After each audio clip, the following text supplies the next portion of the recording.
Hello guys, welcome back to our channel Winsworld TV. So Nonito Donaire Jr., may balak lumaban muli under MP Promotion Management. Matapos nga ng mahigit 3 taon ng hindi pagkakaunawaan ng MP President Sean Gibbons at itong si former 4 World Division Champion and Pinoy boxing legend na si Nonito Donaire Jr. ay sa wakas ay nagkabati na rin ito.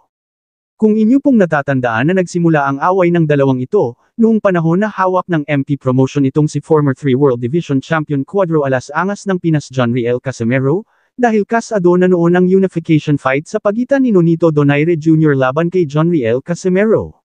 Ngunit itong kampo ni Nonito Donaire Jr. ay umatras sa kadahilanan ng hindi pagbigay respeto sa asawa ni Nonito Donaire Jr., dahil panaybanat itong si John Riel Casimero at Sean Gibbons sa asawa ni Nonito Donaire. Dahil dito ay nagpasya si Nonito Donaire Jr. na umatras na lang sa laban, ngunit ganun pa man ay nagkaayos pere naman ang kampo ni John Riel Casimero at yung kampo ni Nonito Donaire Jr. Habang si Sean Gibbons naman ang naging kalaban ni Nonito Donaire at John Riel Casimero. Ngunit talagang mababait ang lahing Pinoy dahil, sa likod ng hindi pagkakaunawaan ay nagawa pere nilang magpatawad. Dahil kitang-kita dito sa larawang ito na magkakasama na muli sa isang litrato itong si MP Promotion President Sean Gibbons at Nonito Donaire Jr. Post ito ng Viva Promotion na may caption na MP Promotion President Sean Gibbons together with the Filipino legend, Nonito Donaire Jr. and his wife Rachel Donaire at the WBO convention in Humacao, Puerto Rico. Dahil dyan ay maraming fans ang nagsasabi na mukhang may laban itong paparating si Nonito Donaire kasama si Sean Gibbons. Sa edad na 41 ni Nonito Donaire ay patuloy pa din itong lalaban dahil wala pa siyang formal na announcement sa kanyang pagre-retiro sa larangan ng pagboboxing, kaya napakalaking posibilidad na muli itong lalaban. Alam naman natin na hindi papayag itong MP Promotion na hindi makabawi dito sa ating pambato na si John Riel Casimero, matapos paliparin ni Cuadro Alas John Riel Casimero ang ulo ng kanilang pambato na si Saul Sanchez, kaya panigurado na babawi at babawi ang MP Promotion. Sinisimulan na nila na lutuin ang laban John Riel Casimero vs Carl Hamos Martin. Ngunit sa paglitaw ng mga litrato nakuha na magkakasama muli itong kampo ni Nonito Donaire Jr. at MP President Sean Gibbons ay marami ang nag-iisip na baka si Nonito Donaire Jr. ang balak nilang itapat dito kay Cuadro Alas John Riel Casimero. Dahil alam naman natin dati na kasado na ang laban ng Nonito Donaire Jr. vs John Riel Casimero, ngunit hindi ito natuloy dahil sa maraming nangyari na hindi maganda. Ngayong nagkaayos na itong si Nonito Donaire Jr. at Sean Gibbons ay tiyak na may plano silang gumawa ng laban at ito nga ang hinala ng mga boxing fans na si Nonito Donaire Jr. vs John Riel Casimero ang planong match-up. Dagdag pa sa ating mga balita. So ayon sa mga Casimero fanatics, na kung dream fight talaga ni John Riel Casimero itong halimaw ng Japan na si Naoya Inoue, ay dapat ang gawin niya ay uunahan niya si Naoya Inoue umakyat ng featherweight division, dahil kapag natapos na ang laban ni Naoya Inoue kontra Goodman at pinaplano na isunod si Akhmadaliev at Junto Nakatani, sa ngayon ay wala pang latest news kung sino ang next niyang makakalaban after niya kalabanin si Sam Goodman, dahil dyan ay malabo na maikasa ang labanan Naoya Inoue laban kay John Riel Casimero sa bantamweight division. Kaya ang tanging chance na makalaban ni Cuadro Alas John Riel Casimero si Naoya Inoue ay umakyat na siya ng featherweight division, kung baga ay aabangan niya si Naoya Inoue sa featherweight division, kailangan lang ni Casimero magkaroon ng world title fight sa naturang division. Dahil kapag nasa featherweight division na si Casimero ay makakasama na siya sa choices ni Naoya Inoue at madali na lang itong makaharap si Naoya Inoue kung sakali man na umakyat ito ng division, at wala nang idadahilan pa si Naoya Inoue para hindi lumaban kay Casimero. In short guys, walang choice si Naoya Inoue kundi labanan itong si John Riel Casimero. Sa ngayon kasi guys yung may lakas ng loob lang na labanan si Casimero ay itong si Junto Nakatani, na mas matapang pa kay Naoya Inoue, dahil siya mismo ang may gusto na labanan si Cuadro Alas John Riel Casimero. Saka malabo nang manatili pa si John Riel Casimero sa 122 pounds super bantamweight division dahil hirap na itong kunin ang tamang timbang. Sa edad na 35 years old ay medyo may katandaan na ito at habang nagkakaedad ay mas bumibigat kasi ang timbang, kaya tamang-tama lang na umakyat siya sa featherweight division at tiyak na makukuha niya ang tamang timbang na walang kahirap-hirap at kayang-kaya pa ni Casimero makipagtagisan ng lakas sa mga boksingero ng featherweight division. Sa featherweight division ay hindi basta-basta ang makakalaban niya dito, dahil mas malakas na boksingero ang nandito, kumpara sa bantamweight division. Ito ang top 5 na mga dekalibre na boksingero sa featherweight division. Mirko Coelho, ng bansang Argentina, may record na 14 wins 11 knockout, walang talo. Que Cuello es mucho más. Y ahí está. Gancho y es mucho más ese. Llega la bomba, llega la bomba, llega la bomba, llega la bomba. La mete Mirko. Izquierda. Rafael Espinoza, may record na 25 wins, 21 knockouts, walang talo. Just huge. Is that a knockdown? It was! Very strange way for Laurel to go. Athletic enough to do it. He's really good. They caught him again coming in, and down goes Laurel for the second time. Rafael, el divino. Luis Alberto Lopez, ng bansang Mexico, may record na 30 wins 17 knockouts at may 3 talo. Sense of turning the tide and stop the onslaughts of Lopez. Like that, slide up right hand, followed up by a solid body shot. Oh my goodness! From Conlan down, and the towel has come in. Adam Booth hurled the towel into the ring, and he's on the canvas and doesn't really know where he is. Ray Vargas, ng bansang Mexico, na may record na 36 wins 22 knockouts at 1 talo. Pues aquí está el dominio claro, Ricardo. Aquí está Ricardo. Aquí está una parte de tiempo rápido. Mira, este buen champion, ¿sabes? Ahí está se ve la pegada de Ray Vargas. Ahí se va la luna. Ray Vargas landing the right.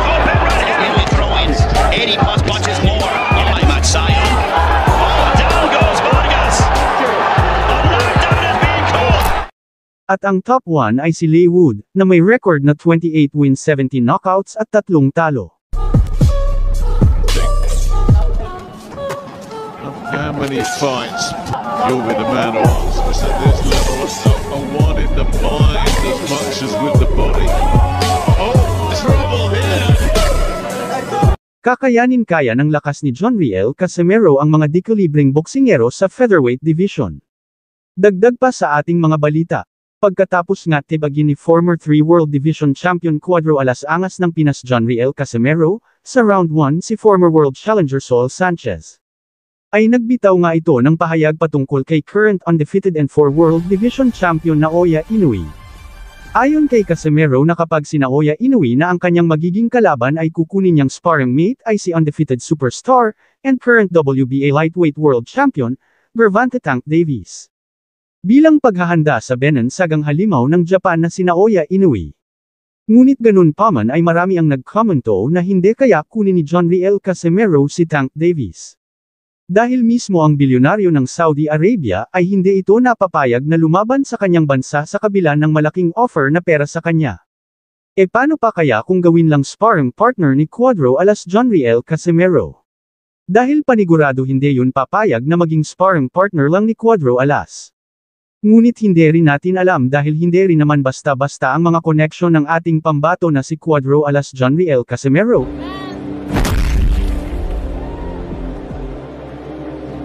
Dagdag pa sa ating mga balita. So isa sa kilalang future superstar ng Philippine boxing itong si Mil Fajardo aka Silent Assassin, may record na 11 wins 10 knockouts. Muling dadayo sa bansang Tanzania para subukan muli ang kanyang kakayanan sa ibabaw ng boxing ring. Kakalabanin niya dito si Mekanja Johanna, na may impresibong record na 18 wins 13 knockouts at 6 na losses, paglalabanan nila ang bakanteng WBO Global Championship sa bansang Tanzania. Si Johanna ay isang number 1 fighter sa kanilang bansa kaya hindi rin ito basta-basta nakalaban. Sa laban na ito ay dapat talagang mag-ingat sa mga galaw itong si Fajardo dahil kapag siya ay nagkamali ay paniguradong uuwi siya ng luhaan sa bansang Pilipinas.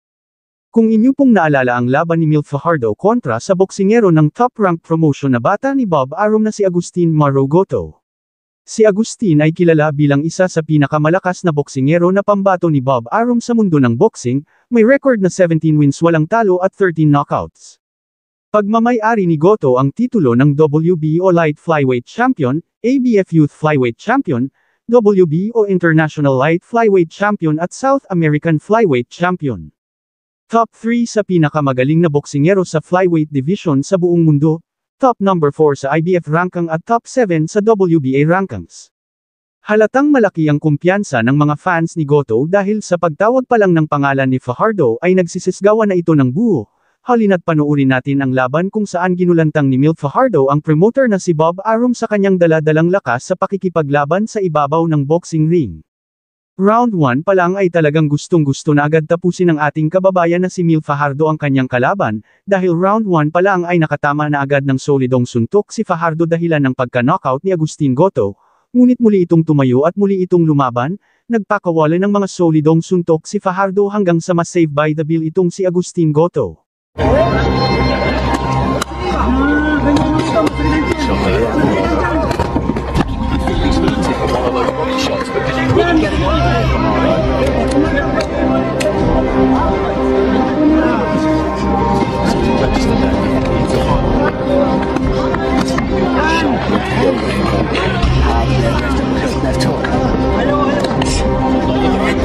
So they both land at the same time. He's having a good opening round. Already turning into a good fight. Right hand there. Down to beautiful